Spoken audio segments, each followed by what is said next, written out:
Hello friends, welcome back to our channel. और आज की इस वीडियो में हम लोग बीपीएससी टीआरई 4.2 कंप्यूटर साइंस की मास्टर सीरीज में कंप्यूटर नेटवर्किंग यूनिट डिस्कस कर रहे हैं। और आज ये कंप्यूटर नेटवर्किंग की लास्ट वीडियो होने वाली है, यानी कि पार्ट 3।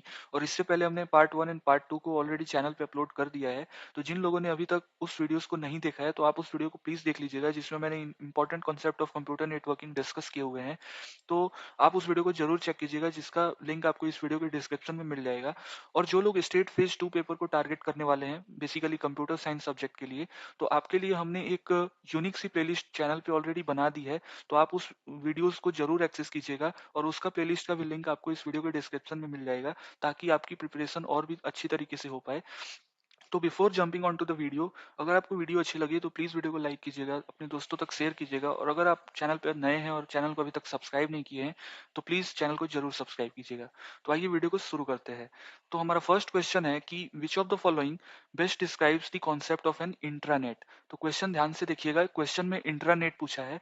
तो बेसिकली जो नेटवर्किंग है उसमें थ्री टर्म्स यूज किए जाते हैं। The first one is internet, जो हम डे टू डे लाइफ में काफी बार इसका नाम लेते हैं।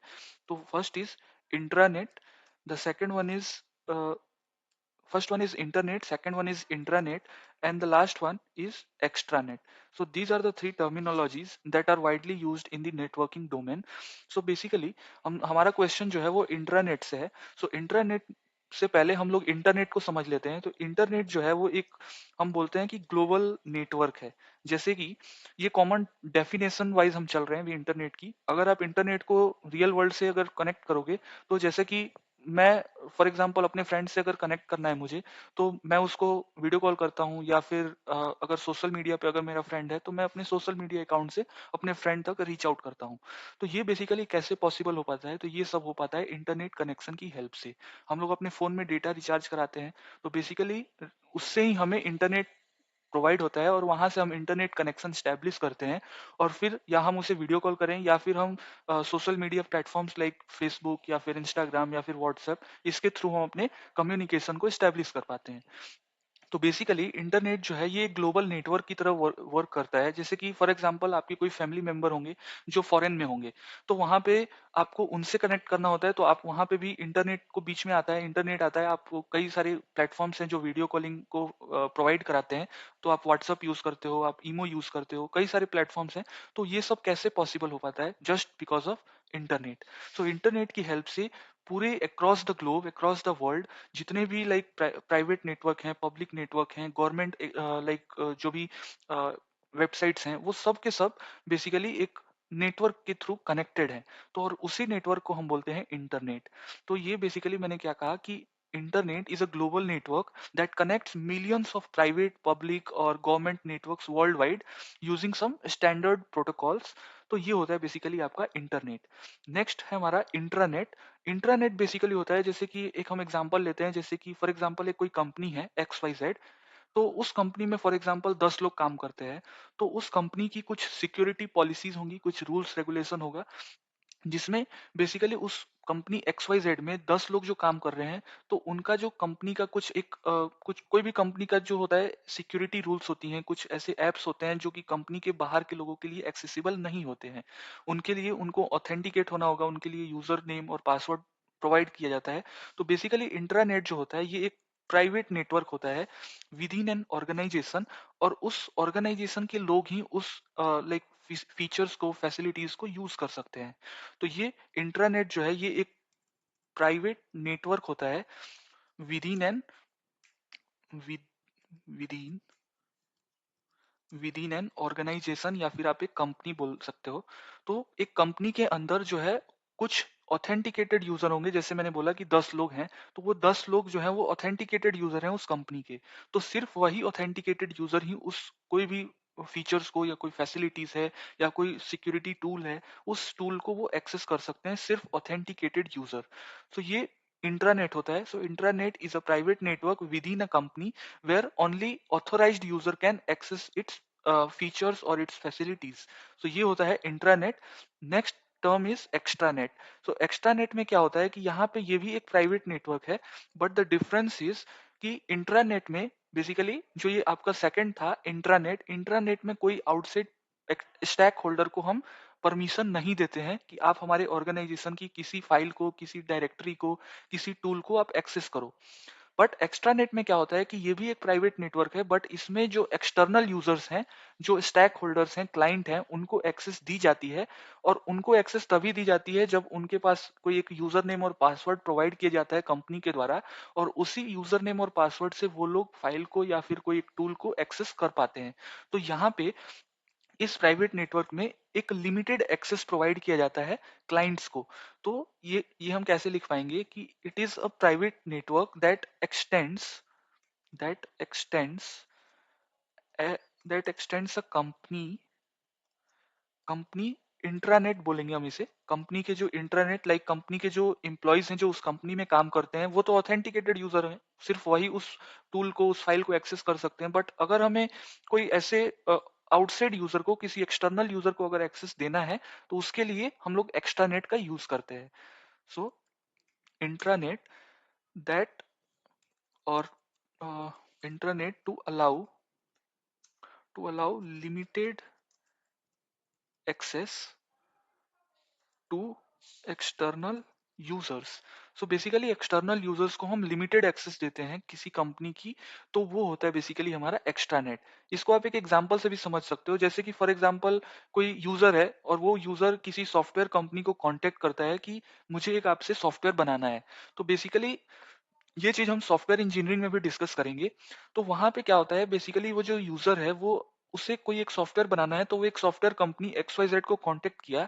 तो वहां पे सॉफ्टवेयर बनाने के दौरान, during the like processing of creating the software, वहां पे कई सारे इनपुट्स होंगे जो सॉफ्टवेयर टीम को जरूरत होगी फ्रॉम द क्लाइंट साइड। तो वहां पे क्या होता है कि जब हमारा सॉफ्टवेयर बन रहा होता है, तो सॉफ्टवेयर टीम को कोई कोई चीजें जरूरत होती है जिससे वो इनपुट ले पाए कि क्लाइंट की रिक्वायरमेंट क्या है। तो वहां पे क्लाइंट की रिक्वायरमेंट हमें हमें बीच बीच में चाहिए during the processing of software. तो वहां पे हमें उस क्लाइंट को हमें एक्सेस देने की जरूरत पड़ जाती है कई बार, ताकि वो हमारे जो मीटिंग हो रहा है, स्क्रम मीटिंग, उस मीटिंग में क्लाइंट भी ज्वाइन करेगा। ऑल्दो वो क्लाइंट जो है वो उस कंपनी का एम्प्लॉय नहीं है, वो हो सकता है कोई एक्सटर्नल यूजर हो, कोई थर्ड पार्टी हो। तो वहां पे उस क्लाइंट को हमें एक्सेस देनी होती है, ताकि वो हमारे कंपनी में जो भी मीटिंग्स हो रही है उस सॉफ्टवेयर के रिगार्डिंग, उस मीटिंग में वो ज्वाइन कर पाए। तो वहां पे हम यूजर नेम देते हैं, पासवर्ड देते हैं उस एक्सटर्नल यूजर को। तो ये बेसिकली एक्स्ट्रानेट होता है। आई होप कि ये आपको एग्जांपल समझ में आया होगा। तो इस क्वेश्चन पे अब आते हैं। क्वेश्चन सेज कि which of the following best describes the concept of intranet. तो हमसे इंट्रानेट का कॉन्सेप्ट पूछा गया है। तो फर्स्ट ऑप्शन इज कि a local network with no access to the internet. Second option is to a secure private network that are using internet protocol accessible only to the organization member. Next option is कि a private network connected to the multiple external networks. Option D is more than one of the above and last is none of the above. So हमारा correct option हो जाएगा option B, जैसा कि अभी हमने discuss किया कि ये एक सिक्योर प्राइवेट नेटवर्क होता है जिसमें कि उस कंपनी के जो एम्प्लॉयज हैं, जो मेंबर्स हैं, जो उस कंपनी में काम करते हैं, जस्ट वही लोग उस फाइल्स को, उस टूल्स को एक्सेस कर सकते हैं। सो ये बेसिकली इंट्रानेट हो गया। हमने एक्सट्रानेट भी डिस्कस किया है, जहां पे एक्सटर्नल यूजर्स को लिमिटेड एक्सेस दी जाती है, और ये भी एक तरीके का प्राइवेट नेटवर्क है। तो that is called extranet. Question internet से था, एंड इंटरनेट में सिर्फ जो उस कंपनी के मेंबर्स हैं वही लोग एक्सेस कर सकते हैं। नेक्स्ट क्वेश्चन पे आते हैं कि which of the following which of the following which is the key distinguishing feature of an extranet compared to the intranet. So intranet के कंपैरिजन में एक्स्ट्रानेट का क्या की फीचर है जो उसे अलग बनाता है, ये हमसे पूछा गया है। सो फर्स्ट ऑप्शन इज कि it requires no authentication to the access. Option B is to it allows external stakeholders limited access to the organisation resources. Option C is it is exclusively used for internal communication. Option D is more than one of the above and last is none of the above. So हमने अभी discuss किया कि extranet different क्यों है internet से, क्योंकि यहाँ पे हम लोग लिमिटेड एक्सेस देते हैं एक्सटर्नल यूजर्स को। यूजर्स को आप स्टैक होल्डर भी बोल देते हो, क्लाइंट भी बोला जाता है। सो इस टर्म से नहीं घबराना है। बेसिकली एक्सटर्नल कोई भी पार्टी हो, कोई थर्ड पार्टी हो, कोई यूजर हो, कोई एक्सटर्नल क्लाइंट हो जो उस ऑर्गेनाइजेशन का बेसिकली नहीं है, तो हम उसको एक्सेस अगर हमें देना है, तो हमें उसको भी कुछ ऑथेंटिकेशन लाइक यूजर नेम और पासवर्ड प्रोवाइड किया जाता है, और फिर वो कंपनी की जो भी एक्सेसिंग है उसको यूज कर पाता है। तो correct option is option B, जहां पे हम लोग एक्सटर्नल स्टैक होल्डर्स को लिमिटेड एक्सेस प्रोवाइड करते हैं ऑर्गेनाइजेशन के रिसोर्सेज को एक्सेस करने के लिए। So option B is the correct answer. Next question है हमारा कि in a context of DNS what does the term recursive query mean. So basically DNS के बारे में हमने पार्ट 2 में और पार्ट 1 में भी डिस्कस किया हुआ है कि डीएनएस क्या होता है और डीएनएस का फुल फॉर्म क्या होता है। तो बेसिकली हम लोग एक बार ब्रीफली कवर करते हुए चलेंगे। सो डीएनएस में कुछ चीजें हैं जो आपको कवर याद रखनी है, like DNS stands for domain name. कई जगह पे डोमेन नेम सिस्टम भी लिखा जाता है, कई जगह पे डोमेन नेम सर्वर भी लिखा जाता है। सो आप इससे कंफ्यूज मत होइएगा, डोमेन नेम सर्वर भी लिखते हैं, डोमेन नेम सिस्टम भी लिखते हैं। नेक्स्ट इज कि डीएनएस में लाइक डीएनएस कौन से लेयर ऑफ ओएसआई मॉडल पे वर्क करता है। So it works eight application layer of, ये एप्लीकेशन लेयर जो प्रोटोकॉल एप्लीकेशन लेयर है ऑफ ओएसआई मॉडल, उस पे ये वर्क करता है। नेक्स्ट अगर हम पोर्ट की बात करें कि कौन सा पोर्ट पे लाइक रन करता है, तो it runs on the port number 53। और ये कौन सा लाइक ट्रांसपोर्ट लेयर का प्रोटोकॉल यूज करता है, so it uses UDP protocol, user datagram protocol. So ये यूजर डेटाग्राम प्रोटोकॉल को प्राइमरीली बेसिस पे यूडीपी को यूज करता है, बट कई जगहों पे जहाँ पे जोन ट्रांसफर होता है या लार्ज रिस्पॉन्सेज को लाइक ट्रांसफर करना होता है बिटवीन क्लाइंट एंड सर्वर, तो वहां पे हम लोग टीसीपी का भी यूज करते हैं for DNS purpose, but primarily और मेजरली बेसिस पे यूडीपी को हम यूज करते हैं। अब हम ये भी देख लेते हैं कि डीएनएस वर्क कैसे करता है in a brief way. So basically DNS का हमने फुल फॉर्म जाना कि DNS stands for domain name server, और हमने लास्ट वीडियो में ये भी देखा था कि डीएनएस का काम क्या है। सो बेसिकली हम लोग एक एग्जांपल लेते हैं, जैसे कि फॉर एग्जांपल आपको फ्लिपकार्ट पे कोई एक आइटम परचेज करना है, तो सबसे पहले आप अपने ब्राउजर पे जाके क्या लिखते हो, www.flipkart flipkart.com। सो ये आपका एक डोमेन है, ये आपका डोमेन है, और डोमेन जो होता है वो एक ह्यूमन अंडरस्टैंडेबल फॉर्मेट में होता है जिसके ह्यूमन उसको रीड कर पाए और उसको रिमेम्बर कर पाए। हम बेसिकली ये बिहाइंड द सीन कैसे वर्क करता है, हम जस्ट अपने ब्राउजर पे तो लिख देते हैं www.flipkart.com, बट ये बिहाइंड द सीन कैसे रिक्वेस्ट जाता है सर्वर पे, और सर्वर फिर उसे कैसे प्रोसेस करता है और फिर रिक्वेस्ट कैसे भेजता है, तो ये बेसिकली कैसे वर्क करता है इसको हम लोग देखेंगे। तो बेसिकली जैसे ही आप ब्राउजर पे www.flipkart.com लिखते हो, तो बेसिकली इसके रिगार्डिंग एक क्वेरी जाती है, और उस क्वेरी को हम लोग बोलते हैं डीएनएस क्वेरी। सो ये क्वेरी है, और जो क्वेरी क्लाइंट की साइड से भेजा जाता है ब्राउजर के थ्रू सर्वर को, तो सबसे पहले ये जो www.flipkart.com है, इसको हम डोमेन बोलते हैं, और इसके करस्पॉन्डिंग कोई एक आईपी एड्रेस होगी, और उस आईपी एड्रेस के थ्रू हम जो है वेब सर्वर पे अपना रिक्वेस्ट को सेंड करते हैं। तो हमारा जो डोमेन नेम है, इसके थ्रू हम अपने रिक्वेस्ट को सेंड ना करके हम आईपी एड्रेसेस के थ्रू अपने रिक्वेस्ट को सेंड करते हैं सर्वर पे, और फिर सर्वर उस रिक्वेस्ट को प्रोसेस करता है, और फिर सेम आईपी पे वो रिवर्ट बैक करता है with the response to the client. तो हम लोग देखेंगे कि बेसिकली ये हमारा क्या है, इसे हम बोलते हैं डोमेन, और इसके करस्पॉन्डिंग कोई एक आईपी होगी, फॉर एग्जांपल 171 डॉट, मैं आईपी वी4 को ही अभी यूज कर रहा हूँ, 124.10.21। सो ये बेसिकली फॉर एग्जांपल एक आईपी एड्रेस है, और इस आईपी एड्रेस को हम लोग बेसिकली ट्रांसलेट करके मंगाते हैं, और कैसे मंगाते हैं, तो डीएनएस की हेल्प से मंगाते हैं। तो बेसिकली क्या होता है कि ये आपका डोमेन हो गया, और इस डोमेन के करस्पॉन्डिंग कौन सी आईपी है, इस आईपी को फिगर आउट करने का काम डीएनएस का होता है। तो ये आपका एक आईपी एड्रेस है। IP address is what, it is a logical address that works at the network layer of OSI model. So ये आपका आईपी एड्रेस है, और डोमेन नेम से आईपी एड्रेस में कन्वर्ट करना, ट्रांसलेट करने का काम ही होता है डीएनएस का। आई होप कि ये चीज आपको क्लियर हुई होगी।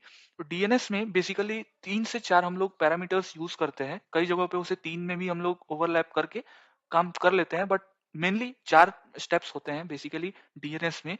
So let me right this down over here. तो डीएनएस में सबसे पहले होता है आपका डीएनएस कैश। कैश मेमोरी आपने सुनी होगी। कैश जो होता है वो बेसिकली एक तरीके की बफर मेमोरी होती है, जो सबसे फास्ट होती है कंपेयरिंग टू रैम और सेकेंडरी मेमोरी, बट ये कॉस्टली भी होती है।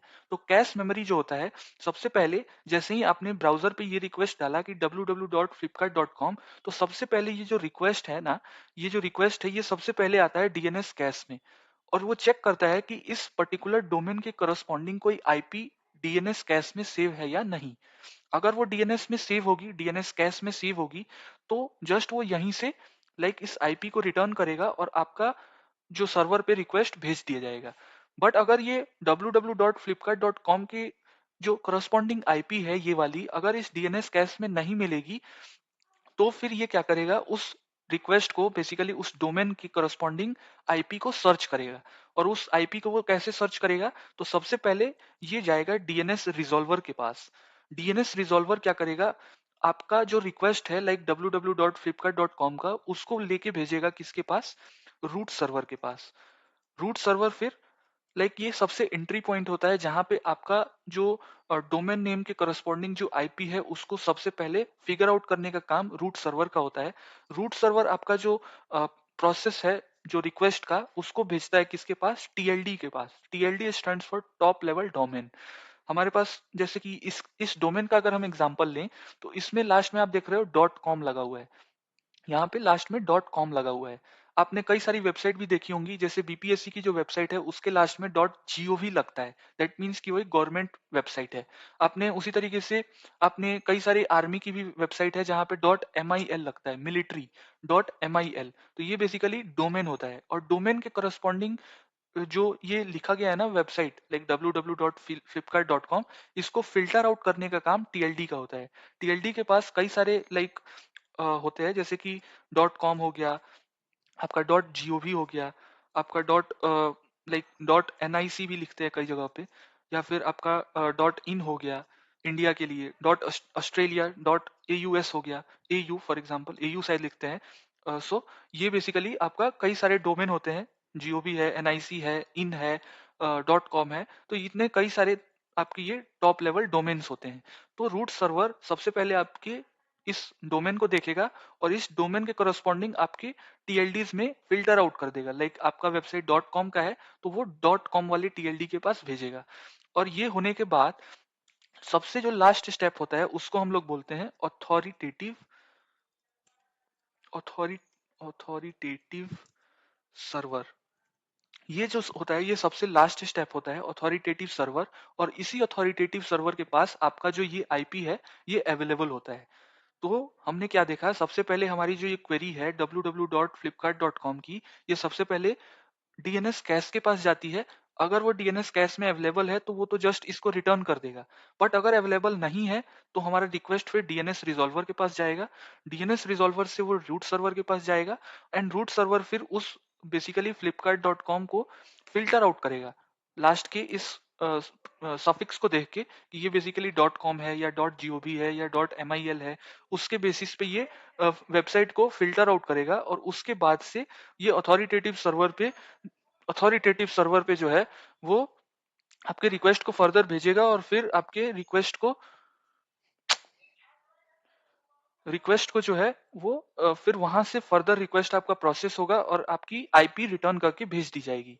तो ये आपका होता है डीएनएस का होल प्रोसेस, और ये कैसे काम करता है। बेसिकली कुछ डीएनएस के रिकॉर्ड्स भी होते हैं, let's discuss those as well. कुछ रिकॉर्ड्स होते हैं जैसे कि ए क्लास। सो ये ए का मतलब होता है कि आपका जो डोमेन डोमेन है उस डोमेन को मैप करने का काम, map domain name to IP वी4, IP वी4 address. तो ये जो ए है, ये ए बेसिकली क्या काम करेगा, ये ए जो है ये डीएनएस रिकॉर्ड्स में डोमेन नेम को आईपी वी4 एड्रेस से मैप करने का काम करता है।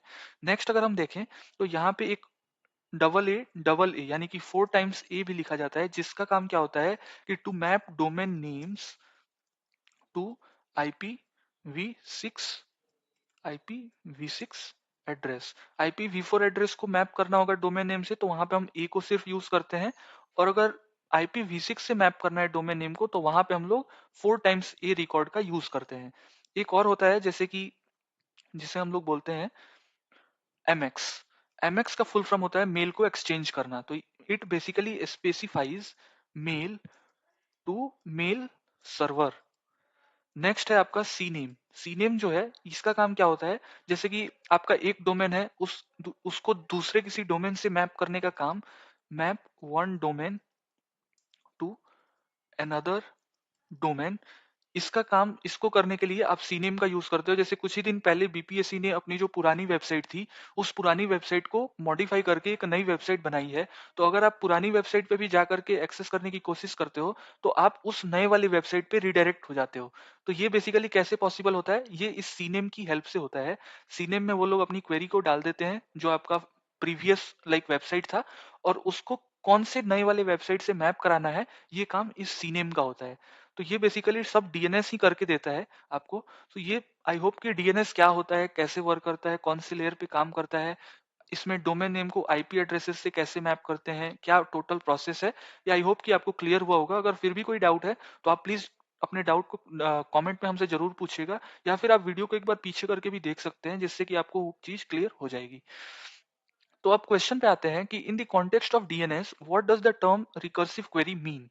सो बेसिकली ये जो मैंने यहाँ पे ये जो एग्जांपल दिया था, ये बेसिकली www.flipkart.com का।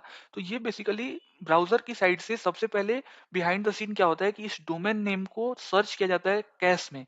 कैश में अगर वो अवेलेबल नहीं है तो वो फिर रिजॉल्वर पे जाएगा, फिर वो रूट सर्वर पे जाएगा। तो ये बेसिकली एक तरीके की आपकी क्वेरी होती है कि इस क्वेरी को आपको मॉडिफाई करना है, इसके करस्पॉन्डिंग जो आईपी है उसको मैप करके रिटर्न करना है।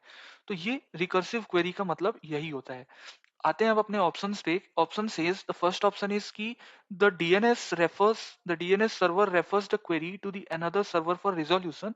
Option B is the DNS server resolves the query completely before returning the response. Option C is the DNS resolver resolves the query itself by using the local data. Option D is more than one of the above. Last option is none of the above. So हमारा correct option हो जाएगा option B, जिसमें कि जो DNS server है, उस DNS server को सबसे पहले वो क्वेरी को रिजॉल्व करता है। लाइक ये flipkart.com के करस्पॉन्डिंग कौन सी आईपी थी, इस आईपी को वो पहले रिजॉल्व करेगा। वो आईपी को पहले फाइंड आउट करेगा, और जैसे ही वो रिजॉल्व हो जाएगी उसके बाद से वो सर्वर पे भेजेगा रिस्पॉन्स। सर्वर पे वो रिक्वेस्ट भेजेगा, और फिर सर्वर प्रोसेस करके उस रिक्वेस्ट को वापस से रिस्पॉन्स भेजेगा बैक टू द क्लाइंट। तो ये बेसिकली डीएनएस का टोटल वर्क होता है, and option B is the correct answer. Next question पे आते हैं कि which of the following is the key property of CSMA CD access method. तो सीएसएमए सीडी बेसिकली क्या होता है? तो it is also a network protocol. ये भी एक तरीके का नेटवर्क प्रोटोकॉल है, और इसको हम एक एग्जांपल से समझेंगे। तो हमने फर्स्ट वीडियो में टोपोलॉजी के कॉन्सेप्ट्स डिस्कस किए थे, एंड टोपोलॉजी में एक टोपोलॉजी होती है बस टोपोलॉजी। सो मैं इस कॉन्सेप्ट को बेसिकली बस टोपोलॉजी से एक्सप्लेन करने जा रहा हूँ।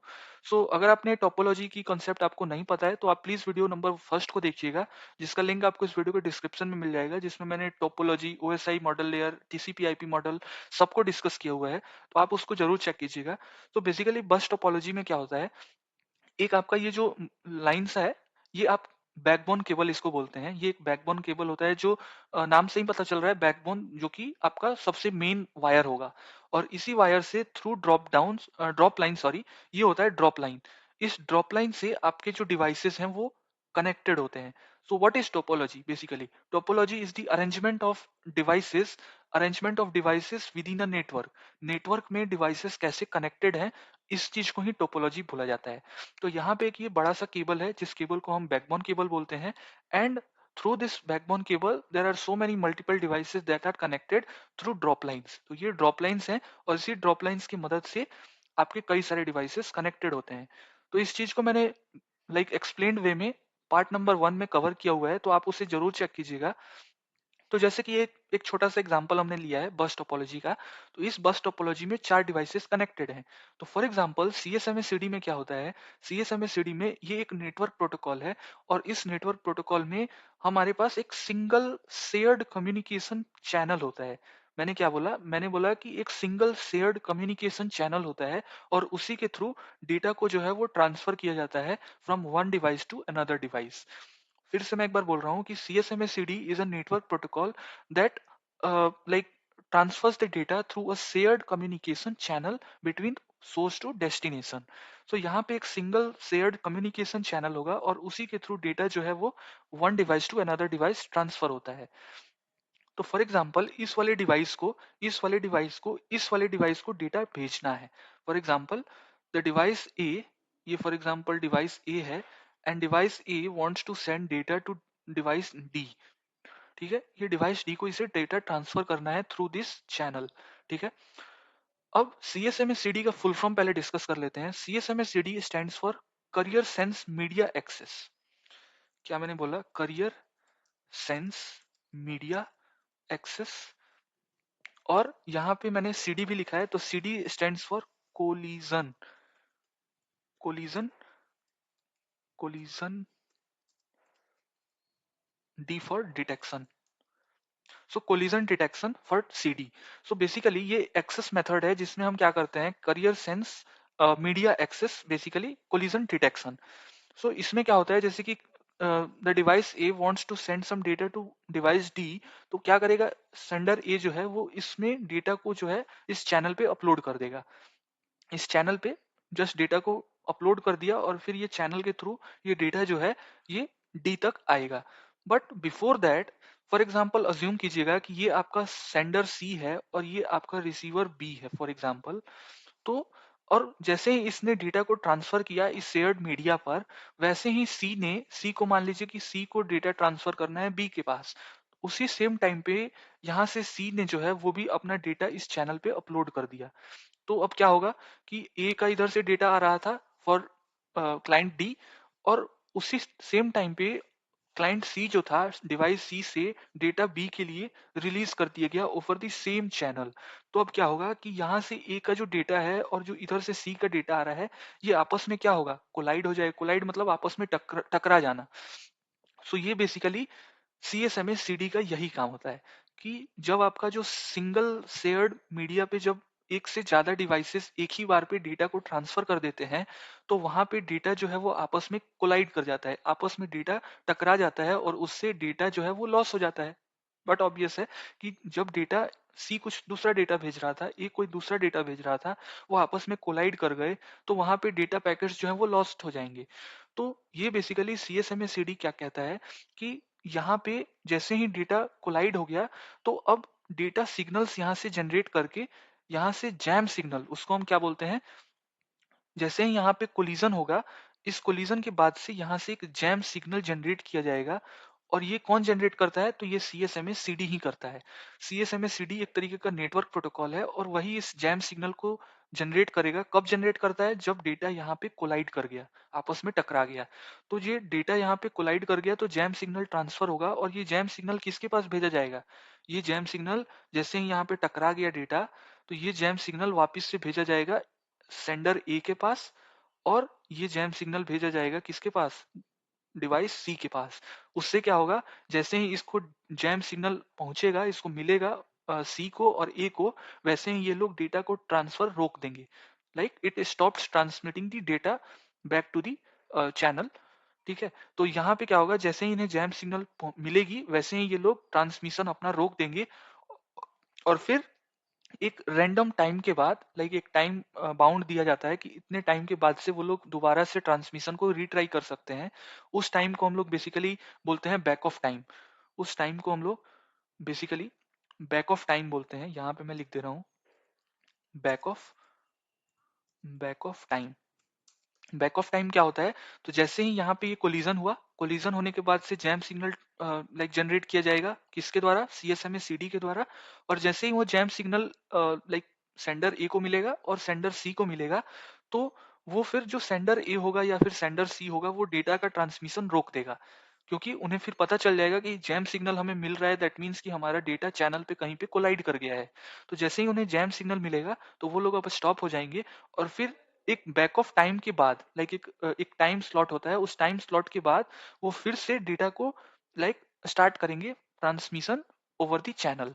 तो ये होता है बेसिकली CSMA CD का काम, कि जैसे ही कोलिजन हो जाता है, कोलिजन डिटेक्ट हो जाता है, उसके बाद से ये लोग जैम सिग्नल जनरेट करते हैं, और जैम सिग्नल के कुछ लाइक बैक ऑफ टाइम खत्म होने के बाद ये लोग दोबारा से सेंडर जो है वो डेटा को सेंड करेगा over the channel.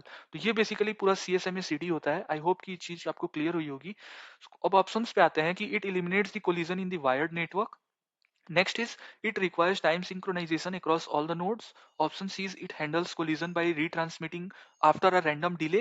Option D is more than one of the above and last is none of the above. So हमने अभी देखा कि ये जैसे ही collision होता है तो इस collision को ये लोग handle करते हैं by by what, by sending the jam signal. और जैम सिग्नल जैसे ही इन दोनों ही सेंडर्स को मिल जाएगा तो they stop transmitting the data over the channel.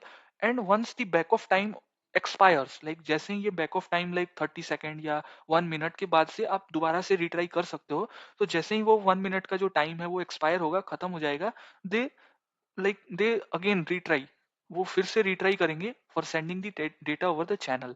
So ये बेसिकली एक रैंडम डिले के बाद, इसी डिले को हम लोग बैक ऑफ टाइम बोलते हैं। सो इस बैक ऑफ टाइम के बाद से they start retransmitting the data again. So option C is the correct answer. Next question पे चलते हैं कि which protocol is commonly associated with error handling in the transport layer. So ये आप question, अगर आपने फर्स्ट वीडियो देखी होगी नेटवर्किंग की, तो आप ये क्वेश्चन को इजिली आंसर कर पाओगे। तो नेटवर्क लेयर पे, सॉरी ट्रांसपोर्ट लेयर पे हम लोग एरर हैंडलिंग को कौन से प्रोटोकॉल से एसोसिएट करते हैं। तो ये वीडियो ये क्वेश्चन मैंने लास्ट वीडियो में भी यानी कि पार्ट 2 में भी डिस्कस की है, जहां पे हमने टीसीपी की 3 वे हैंड शेकिंग को डिस्कस किया था। तो 3 वे हैंड शेकिंग में क्या होता है कि वहां पे सबसे पहले कनेक्शन स्टैब्लिश किया जाता है। कनेक्शन स्टैब्लिश होने के बाद से डेटा को ट्रांसफर किया जाता है, और जब डेटा ट्रांसफर हो जाता है तो फिर हम कनेक्शन को टर्मिनेट कर देते हैं, लाइक क्लोज कर देते हैं। सो सबसे पहले यहाँ पे क्या होता है, transport layer पे there are only two protocols that works at the transport layer. The one is TCP, transmission control protocol, and the second one is UDP, user datagram protocol. So जो TCP होता है उसका हमने discuss किया था कि TCP is a connection oriented protocol। यहाँ पे पैकेट्स जैसे भेजे जाते हैं फ्रॉम सेंडर टू रिसीवर, तो रिसीवर के पास जब पैकेट पहुंच जाता है, पैकेट को रिसीव कर लेता है रिसीवर, तो receiver sends an acknowledgement back to the sender कि yes I receive the packet correctly.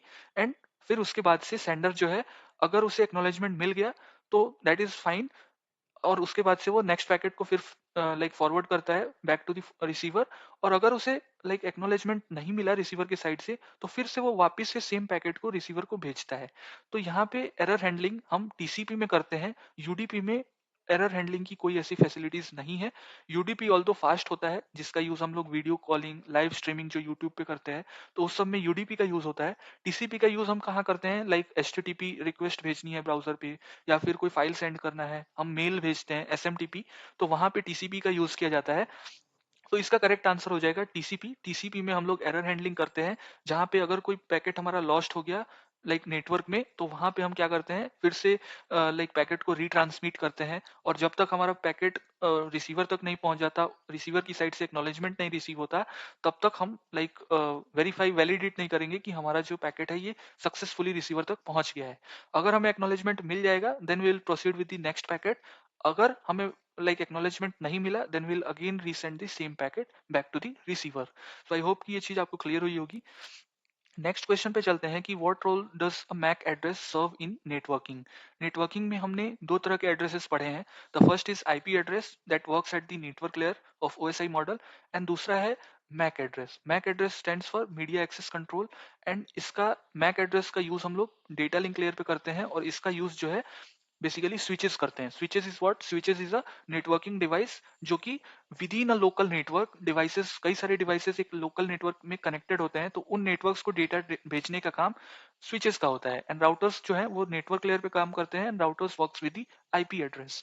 So MAC address का बेसिकली, मैक एड्रेस कौन हमें प्रोवाइड करता है, मैन्युफैक्चरर। जब आप लैपटॉप परचेस करते हो तो वहां पे एनआईसी होती है, नेटवर्क इंटरफेस कार्ड, और उसी नेटवर्क इंटरफेस कार्ड में मैक एड्रेस असाइन की जाती है बाय द मैन्युफैक्चरर। जो आप लैपटॉप खरीदते हो, फोन खरीदते हो, तो वो वहां पे डिफाइन की जाती है। तो मैक एड्रेस बेसिकली नेटवर्किंग में उसका क्या रोल है, हमसे ये पूछा गया है। So it identifies devices globally across different networks. No, different network में नहीं होता। डिफरेंट नेटवर्क में हम लोग आईपी एड्रेसेस का यूज करते हैं to uniquely identify each devices. Next option पे आते हैं कि it is used only for local network communication. Yes, जैसा मैंने अभी बताया कि मैंने लास्ट वीडियो में भी एक अच्छा एग्जांपल दिया था इसके करस्पॉन्डिंग, जिसमें मैंने बताया था कि एक वाईफाई नेटवर्क है, और उस वाईफाई नेटवर्क के अंदर आपके घर में एक, सपोज कर लो आपके घर में एक वाईफाई नेटवर्क है, वाईफाई आपने लगवाया है, तो उसके अंदर आपका फोन होगा, आपका लैपटॉप होगा, आपके भैया का फोन होगा, लैपटॉप होगा, आपकी मम्मी का फोन होगा, बहन होगी, बहन का फोन होगा, पापा का फोन होगा। तो यहाँ पे कई सारे फोन्स हैं और लैपटॉप्स हैं इवन, वो एक ही वाईफाई नेटवर्क के अंदर कनेक्टेड हैं। तो वहां पे आपस में कैसे यूनिकली आइडेंटिफाई करेंगे उस वाईफाई नेटवर्क में कई सारे डिवाइसेस को, तो वहां पे हम लोग मैक एड्रेस का यूज करते हैं। सो लोकल नेटवर्क में कम्युनिकेशन स्टैब्लिश करने के लिए हम लोग मैक एड्रेस का यूज करते हैं। Next is it is a logical address, no it is a physical address. MAC address क्या होता है? MAC address is a physical address. MAC address और आईपी एड्रेस का चलिए एक बार डिफरेंस देख लेते हैं। सो बेसिकली मैक एड्रेस जो है, मैक एड्रेस आपका 48 बिट्स का होता है। इसकी जो एड्रेसिंग लेंथ है ये बेसिकली 48 का होता है, 48 बिट्स का। और यहाँ पे used used at data link layer. Next हम बात करते हैं तो इट यूजेस स्विचेस, स्विचेस का यूज करता है मैक एड्रेस। नेक्स्ट हम देखते हैं कि मैक एड्रेस जो है वो बेसिकली फुल फॉर्म से तो आप आइडेंटिफाई कर ही सकते हो, मैं वो नहीं लिख रहा। उसके बाद से मैक एड्रेस जो है इसका बेसिकली हम एक with in a network segment, with in a network segment हम लोग लाइक जैसा मैंने अभी डिस्कस किया कि लोकल नेटवर्क के अंदर डिवाइसेस को आपस में कम्युनिकेट करना है तो वहां पे मैक एड्रेस का यूज किया जाता है। और अगर हम नेक्स्ट बात करें आईपी एड्रेस की, तो आईपी एड्रेस जो है वो IPv4 की अगर हम बात करें तो ये 32 बिट्स का होता है, और IPv6 की बात करें तो ये 128 बिट्स का होता है। Next it used eight which layer? Network layer, network layer. Next हम देखें तो इट यूजेस राउटर्स, और ये होता है बेसिकली ये लाइक ग्लोबल नेटवर्क्स पे with in like across the different different networks, वहां पे हम लोग आईपी एड्रेसेस का यूज करते हैं अक्रॉस डिफरेंट नेटवर्क्स।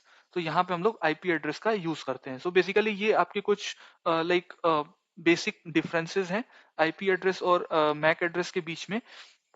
एंड अब हम लोग अगर कोई और डिफरेंस की बात करें तो यहाँ पे पर्पस की हमने जैसे बात की, उसके बाद एड्रेस लेंथ हमने देख लिया, फिर फॉर्मेट हो गया, और स्कोपिंग की अगर हम बात करें तो यहाँ पे आईपी एड्रेस जो है वो इंटायर इंटरनेट पे वर्क कर सकता है, बट जो मैक एड्रेस है ये एक लोकल नेटवर्क सेगमेंट पे काम करता है। तो दैट इज इनफ, लाइक ये इतने डिफरेंसेस अगर आपको क्लियर हैं तो आप इजिली रिकॉग्नाइज कर सकते हो। नेक्स्ट पे आते हैं कि which of the following statement is about flow control in networking is true. तो हमने लास्ट वीडियो में भी कवर किया था कि फ्लो कंट्रोल क्या होता है। तो बेसिकली हमारे ऑप्शंस हैं कि it is exclusively used in the application layer, no this is not true. It works at which layer, ये आप हमें कमेंट में बताइएगा कि फ्लो कंट्रोल जो है ये कौन से लेयर पे काम करता है। नेक्स्ट है कि it ensures the senders does not overwhelm receiver. Next option पे आते हैं कि it eliminates the need for retransmission. Option D is more than one of the above, and last is none of the above.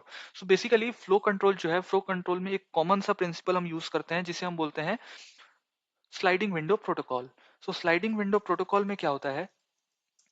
Sliding window protocol में एक receiver होता है और वो उस और एक रिसीवर होता है और एक सेंडर होता है। तो फॉर एग्जांपल कि एक सेंडर है, एक सेंडर है और एक रिसीवर है यहाँ पे। तो सेंडर फॉर एग्जांपल कि ये एस हो गया, ये आपका आर हो गया। तो ये सेंडर जो है इसमें फॉर एग्जांपल इसने डेटा को भेजा और एक बार में इसने डेटा को फॉर एग्जांपल 5 डेटा पैकेट्स को इसने भेज दिया रिसीवर को। और रिसीवर एक eight a time like in in 1 minute it can only process 4 packets. मैं फिर से एक बार बोल रहा हूँ कि सेंडर जो है, सेंडर एक बार में 5 पैकेट्स को रिसीवर के पास भेज दिया, बट रिसीवर की कैपेसिटी बस एक बार में 4 पैकेट्स को प्रोसेस करने की ही है। तो क्या होगा कि यहाँ पे एक पैकेट जो है वो तो आपका लॉस्ट हो गया। तो यही होता है फ्लो कंट्रोल। फ्लो कंट्रोल में क्या होता है कि रिसीवर की कैपेसिटी जितनी है उसी कैपेसिटी के अकॉर्डिंग सेंडर जो है वो डेटा को सेंड करेगा। मैं एक बार फिर से बोल रहा हूँ फ्लो कंट्रोल क्या होता है। फ्लो कंट्रोल में रिसीवर जो है वो बेसिकली रिसीवर की कैपेसिटी कितनी है उसके अकॉर्डिंग ही सेंडर जो है वो अपने डेटा को सेंड करता है ओवर द नेटवर्क। तो ये होता है फ्लो कंट्रोल। और इसी में हम लोग एक स्लाइडिंग विंडो प्रोटोकॉल नाम की टेक्निक यूज करते हैं टू कंट्रोल दी फ्लो। इसमें क्या होता है बेसिकली, जो ये सेंडर है और एक ये रिसीवर है, तो ये रिसीवर सबसे पहले अपनी एक विंडो साइज बता देगा कि मेरी साइज जो है for this example we have the size of 4। यहाँ पे रिसीवर की कैपेसिटी कितनी है? 4 है। तो हमारा जो विंडो का साइज होगा वो भी 4 हो जाएगा। तो ये सेंडर जो है ये इसी पैकेट के इसी विंडो साइज के अकॉर्डिंग डेटा को ट्रांसफर करेगा। तो ये एक एक करके डेटा को ये प्रोसेस करते जाएगा और एक्नॉलेजमेंट वापस से सेंडर को भेजेगा। तो जैसे ही वापस से सेंडर को ये एक्नॉलेजमेंट रिसीव होगा तो यहाँ से वो पैकेट लाइक डिक्यू हो जाएगा, लाइक रिमूव हो जाएगा, और फिर नया एक पैकेट वापिस से सेंडर इसमें भेज देगा। तो इस तरीके से स्लाइडिंग विंडो प्रोटोकॉल काम करती है और ये फ्लो कंट्रोल को मैनेज करती है। आई होप कि ये चीज क्लियर हुई होगी। सो ऑप्शन बी हमारा कह रहा है कि it ensures the sender does not overwhelm receiver, यानी कि एक सेंडर जो है वो अ, इतना एक बार में इतना पैकेट ना भेज दे कि रिसीवर उसको प्रोसेस ही ना कर पाए, लाइक रिसीवर की जो कैपेसिटी है उसको वो ओवरवेलम कर दे, एक बार में कंजेशन क्रिएट हो जाए। तो इसी चीज को मैनेज करने का काम फ्लो कंट्रोल का होता है।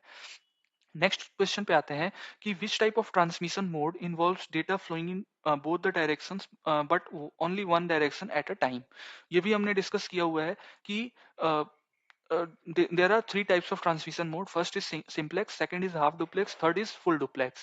Simplex कहता है कि transmission can only be done in one direction at a time.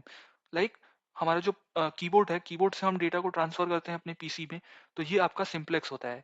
Next होता है आपका हाफ डुप्लेक्स। हाफ डुप्लेक्स में होता है कि सेंडर और receiver both can transfer the data but only one eight a time. तो ये होता है फुल डुप्लेक्स, जिसपे आपका इथरनेट भी पहले वर्क करता था, या आपका वॉकी टॉकी आपने मूवीज में देखी होगी जो आर्मी फोर्सेस के पास होता है। तो half duplex is the correct answer for this question. Next है फुल डुप्लेक्स। फुल डुप्लेक्स में जैसे कि हम लोग अपने टेलीफोनिक कम्युनिकेशन करते हैं, जहाँ पे रिसीवर और sender both can send the data, both can speak at the same time. तो एक ही टाइम पे सेंडर और रिसीवर दोनों डेटा को ट्रांसफर कर सकते हैं, कम्युनिकेट कर सकते हैं। So that is called full duplex. Next question पे आते हैं कि what is the primary function of extranet. तो एक्स्ट्रानेट अभी हमने डिस्कस किया था सबसे फर्स्ट क्वेश्चन में अपने। एक्स्ट्रानेट क्या होता है कि it is a private networks, जहाँ पे हम जो कंपनी है, कंपनी में जो 10 लोग वो काम करते थे, उसके अलावा जो हमें एक्सटर्नल कोई थर्ड पार्टी, कोई क्लाइंट, कोई स्टेक होल्डर को अगर हमें एक्सेस देना है, तो वहां पे हम एक्स्ट्रानेट का यूज करते हैं। मैंने एक एग्जाम्पल भी दिया था सॉफ्टवेयर वाला, तो उससे आपको रिलेट कर सकते हो और याद कर सकते हो कि एक्स्ट्रानेट क्या होता है। तो एक्स्ट्रानेट की प्राइमरी फंक्शन क्या है कि it enables the external access to the internal resources. So जो भी इंटरनल रिसोर्सेज है, जो कंपनी की, ऑर्गेनाइजेशन की जो रिसोर्सेज है, उस रिसोर्सेज को लिमिटेड एक्सेस प्रोवाइड करना किसी एक्सटर्नल यूजर को, यही काम होता है एक्स्ट्रा नेट का। आई होप कि ये चीज क्लियर हुई होगी। नेक्स्ट क्वेश्चन पे आते हैं कि what's which statement about DNS hierarchy is false. So इस क्वेश्चन को अगर हम देखें, तो फर्स्ट ऑप्शन डीएनएस, अभी हमने काफी देर तक उसको डिस्कस किया। Root server manages the top level domain. Next option is authoritative DNS server handles the specific domain records. Next is recursive resolvers communicate directly with end users. Option D is more than one of the above and last is none of the above. So question में false पूछा है। So इसका correct option हो जाएगा option C, that is recursive resolver जो है वो end user से डायरेक्टली कम्युनिकेट करता है। So that is not true. हम सबसे पहले ब्राउजर से कम्युनिकेट करते हैं, इंटरेक्ट करते हैं, ब्राउजर पे अपनी जो भी डोमेन है उसको लिखते हैं, लाइक www.flipkart.com और google.com या फिर कुछ भी। तो वहां पे हम सबसे पहले ब्राउजर से इंटरेक्ट करते हैं, ब्राउजर जो है वो रिजॉल्वर से इंटरेक्ट करती है, और फिर जो है क्वेरीज को रिजॉल्व किया जाता है। तो इसी वजह से ये स्टेटमेंट गलत है। एंड बाकी स्टेटमेंट जो है, the first one, like it root server manages the top level domain, TLD हमने बात की थी, जहां पे वो फिल्टर आउट करता है dot com, dot military, dot GOV. तो इस तरीके से वो टीएलडी होता है, तो that is true. Next is authoritative server, जहां पे आपके आईपी एड्रेस सेव किए जाते हैं, वो आपके स्पेसिफिक डोमेन रिकॉर्ड्स को रखता है। तो yes, this is also true. तो option C is the correct answer. Next आते हैं C S M S C A primarily differs from C S M S C D in which aspect. So C S M S C A stand for collision avoidance, collision को avoid करना, that stand for C A. और C D हमने देखा था collision detection. सो इन दोनों में difference क्या है? तो C S M S C D कब एक्टिव होगा? जब कोलिजन हो चुका है, लाइक कोलिजन जब हो चुका है उसके बाद से C S M S C D active होता है। और C S M S C A जो है कोलिजन अवॉइडेंस, ये बेसिकली इसको जब लाइक पता चल जाता है कि अब कोलिजन होने वाला है, उसी टाइम पे कोलिजन को अवॉइड करने के टाइम पे ये C S M S C A like active होता है। तो यहाँ पे कोलिजन डिटेक्ट नहीं होता है, उससे पहले ये एक्टिव हो जाता है। और यहाँ पे कोलिजन डिटेक्ट हो चुका है, कोलिजन हो चुका है, टक्कर हो चुकी है, उसके बाद से ये एक्टिव होता है। तो basically C S M A में क्या होता है, C S M S C A में क्या होता है कि एक आपका जो सेंडर है, हमने डिस्कस किया था कि सीएसएमए में क्या होता है, हमने बस टोपोलॉजी से डिस्कस किया था कि उसमें एक सिंगल शेयर्ड कम्युनिकेशन चैनल होता है, और उस पे ही मल्टीपल जो क्लाइंट्स हैं, मल्टीपल सेंडर्स हैं, वो डेटा को ट्रांसमिट करते हैं। तो बेसिकली यहाँ पे क्या होता है कि जो सेंडर है, वो सेंडर रिसीवर के पास एक रिक्वेस्ट भेजता है। उस रिक्वेस्ट को हम लोग बोलते हैं RTS। RTS stands for request to send. ये एक रिक्वेस्ट भेजेगा, कहाँ से कहाँ तक? सेंडर से रिसीवर के पास ये रिक्वेस्ट जाएगी। और जब ये रिसीवर के पास पहुंचेगा, तो रिसीवर फिर उधर से वापस सेंडर को एक एक्नॉलेजमेंट भेजेगा with a new request which is called CTS. CTS stands for what? CTS stands for clear to send. Clear to send का मतलब क्या होता है कि yes the channel is ideal, the channel is not BG, you can transfer the data.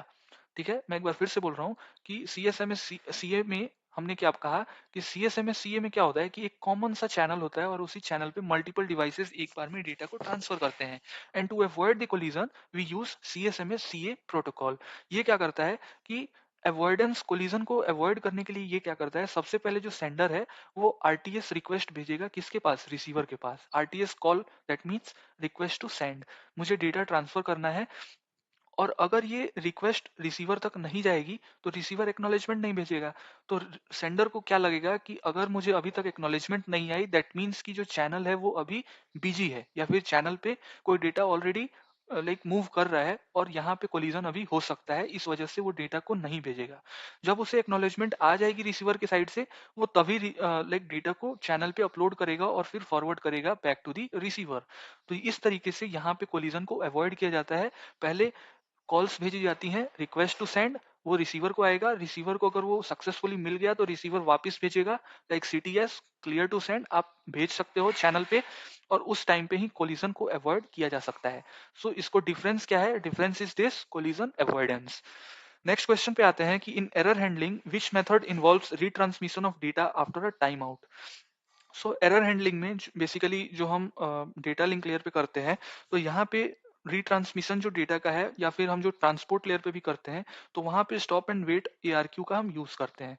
Stop and wait में क्या होता है बेसिकली कि फॉर एग्जांपल सेंडर ने एक रिक्वेस्ट भेजा रिसीवर को, कोई डेटा भेजा फॉर एग्जांपल, और रिसीवर को फॉर एग्जांपल वो डेटा रिसीव हो गया, तो रिसीवर को जब डेटा वो रिसीव हो जाएगा तो वापस से वो एक्नॉलेजमेंट भेजेगा। यही हमने TCP में भी पढ़ा है। तो जैसे ही सेंडर ने पहले रिक्वेस्ट भेजा, फिर रिसीवर को जैसे ही वो मिल जाएगा तो वो एक्नॉलेजमेंट भेजेगा, और फिर एक्नॉलेजमेंट जब आ गया तभी वो दूसरा पैकेट भेजेगा, अदरवाइज वो पैकेट नहीं भेजेगा। अगर उसे पहले का एक्नॉलेजमेंट नहीं मिलेगा तो वो दूसरे को नहीं भेजेगा, वो फिर दोबारा से पहले को ही भेजेगा। तो यही काम होता है स्टॉप एंड वेट का, वो पहले को भेज करके फिर वेट करेगा। कब तक वेट करेगा, जब तक उसका एक्नॉलेजमेंट नहीं आ जाए। तो यही होता है stop and wait, and this involves the retransmission of packets. Next question पे आते हैं कि which feature is common to both the TCP and UDP। TCP और UDP में कौन से फीचर है जो कॉमन है। First is guaranteed delivery, no. Next is port based communication, yes this is true, क्योंकि UDP जो है वो 53 पोर्ट नंबर यूज करता है, और जो TCP है वो आपका HTTP है जैसे, तो वो 80 और 443 को यूज करता है, SMTP 25 को यूज करता है। तो ये होता है पोर्ट बेस्ड कम्युनिकेशन। नेक्स्ट है एरर करेक्शन। सो UDP में एरर करेक्शन नहीं होता, TCP में होता है। सो कॉमन हमसे पूछा है, that's why port based communication is the correct answer. Next question है कि what is the primary function of a channel in networking. Networking में चैनल का प्राइमरी फंक्शन क्या होता है कि डेटा को लाइक एक जगह से दूसरे जगह ट्रांसफर करने के लिए हम एक मीडियम चाहिए, हमें वही मीडियम हमें चैनल प्रोवाइड करता है। So option B is the correct answer. So friends, अभी तक अगर आपको वीडियो अच्छा लग रहा हो, वीडियो अगर समझ में आ रहा है, कॉन्सेप्ट अगर क्लियर हो रहे हैं, तो आप वीडियो को प्लीज लाइक कीजिएगा और अपने दोस्तों तक ज़्यादा से ज़्यादा शेयर कीजिएगा। और अगर आप चैनल पर नए हैं और चैनल को अभी तक सब्सक्राइब नहीं किए हैं तो प्लीज़ चैनल को जरूर सब्सक्राइब कीजिएगा। नेक्स्ट क्वेश्चन है कि which layer of the OSI model is responsible for managing the MAC addresses. MAC addresses अभी हमने देखा कि डेटा लिंक पे काम करता है, और IP एड्रेसेस नेटवर्क लेयर पे काम करता है। नेक्स्ट पे आते हैं कि in DNS which record type maps a domain name to an IP address. ये भी हमने फर्स्ट में ही डिस्कस किया कि डोमेन नेम को IP एड्रेस से मैप करने के लिए हम कौन सा रिकॉर्ड टाइप यूज करते हैं। So we use A record type. अगर IP एड्रेस जस्ट मेंशन है तो आप अज्यूम कर सकते हो कि IPv4 का बात किया जा रहा है। अगर IPv6 रहता तो यहाँ पे हम कौन सा यूज करते हैं, डबल ए, यानी कि 4 टाइम्स A अगर रिकॉर्ड टाइप है दैट मीन्स कि we want to map our domain name with the IPv6 address. So ये रिकॉर्ड टाइप होता है basically to map a domain name to the IPv6 address, and to map a domain name with the IPv4 address we use A record type. Next पे आते हैं कि which of the following accurately describes the full duplex transmission. Full duplex के लिए like data can flow simultaneously in both the directions that we use in our telephonic communication. So option B is the correct answer. Next पे आते हैं कि which statement about MAC addresses is correct. MAC addresses को हम like इनमें से कौन सा स्टेटमेंट सही है। So first is they dynamically assigned by a DHCP server. DHCP stands for dynamic host configuration protocol. So this is not true. This is a correct statement for IP address. IP address जो है वो dynamically assign की जाती है DHCP server के लिए। And next is they are unique for every device across the globe. Yes, this is true. Next is they are used only in wireless networks. No, this is not true. So option B हमारा correct option हो जाएगा। Next question पे आते हैं कि which of the following scenarios use the TCP protocol. So इनमें से कौन सा सिनेरियो जो है वो टीसीपी प्रोटोकॉल का यूज करता है। So real time video streaming, ये मैंने ऑलरेडी डिस्कस किया हुआ है कि इसमें हम लोग यूडीपी का यूज करते हैं। Next sending an email, yes sending an email में हम लोग लाइक एसएमटीपी का यूज करते हैं। So SMTP uses TCP protocol. Next is loading a web page, यहाँ पे एचटीटीपीएस का यूज होता है। तो yes this is also true. So यहाँ पे हम लोग एचटीटीपीएस का यूज करते हैं या एचटीटीपी का यूज करते हैं। So that's why more than one of the above is the correct answer. Next question पे आते हैं कि what type of error is addressed by the transport layer in networking. Networking में ट्रांसपोर्ट लेयर कौन से type के error को address करता है। सो यहाँ पे जब हमारा डेटा पैकेट्स नेटवर्क पे भेजा जाता है तो वहां पे अगर वो नेटवर्क में ही कहीं पे डेटा लॉस हो गया, रिसीवर तक नहीं पहुंचा, तो वहां पे हमारे लाइक ट्रांसपोर्ट लेयर में जो टीसीपी प्रोटोकॉल है वो इस एरर को हैंडल करता है। सो हमारे ऑप्शंस हैं कि physical layer fault, option B is frame error in the data link layer, next is lost और duplicate data packets. So yes this is true, जब हमारे डेटा पैकेट्स में जब इनकंसिस्टेंसी आ जाती है, वो लॉस हो जाते हैं, रिसीवर तक सही से नहीं पहुंचते, तो वहां पे हम लोग इसी तरीके से एरर को हैंडल करते हैं। नेक्स्ट है हमारा कि how does a checksum ensures data integrity in networking. अब हमने फर्स्ट वीडियो में पढ़ा था कि नेटवर्किंग में दो ऐसे लेयर हैं जहां पे एरर को हैंडल किया जाता है। The first is the transport layer, जहां पे एरर को हैंडल करने के लिए हम लोग चेकसम मेथड का यूज करते हैं। नेक्स्ट हमारा डेटा लिंक लेयर होता है, जहां पे हम लोग एरर को हैंडल करने के लिए सीआरसी मेथड का यूज करते हैं। CRC stands for cyclic redundancy check. तो चेकसम में क्या होता है, चेकसम में जो भी आपको डेटा भेजना है उस डेटा को सबसे पहले आपस में सम किया जाता है। उस डेटा को फिर सम करने के बाद से हम उसका वंस कॉम्प्लीमेंट निकालते हैं और फिर उसको रिसीवर को पास भेजते हैं। तो उसमें हम कुछ लाइक रिडंडेंट बिट्स भी ऐड करते हैं to sum to sum those bits, and फिर वंस कॉम्प्लीमेंट कैलकुलेट करने के लिए ये चेकसम का प्रोसेस है, और इससे हम लोग डेटा इंटीग्रिटी को भी अचीव कर पाते हैं। तो हमारे ऑप्शंस हैं कि it appends a redundant code to the transmitted data for the error detection. Next is it add all the data bytes and transmit the sum for verification. Next is it uses polynomial divisions to detect errors in the data. Next is more than one of the above, and last is none of the above. So इसका correct option हो जाएगा option A as well as option B. So यहाँ पे क्या होता है कि हम लोग रिडंडेंट बिट्स को ऐड करते हैं before transmitting the data to the channel. So that's why option D is the correct answer. That is more than one of the above. Next है हमारा कि which statement about CRC is correct. CRC में क्या होता है कि हमारे पास एक पोलिनोमियल जनरेटर होता है, पोलिनोमियल डिवीजन करते हैं हम लोग, और चेकसम में हम लोग एडिशन करते हैं। तो यहाँ पे सीआरसी में हमारा जो पोलिनोमियल इक्वेशन होता है उसके अकॉर्डिंग हम लोग सबसे हाईएस्ट डिग्री देखते हैं, और उतने नंबर ऑफ बिट्स को, रिडंडेंट बिट्स को हम अपेंड कर देते हैं to the like MSB, most significant bit पे, और उसके बाद से जो लाइक रिमाइंडर आता है हमारे पास, उस रिमाइंडर से हम उस लाइक रिडंडेंट बिट से रिप्लेस कर देते हैं।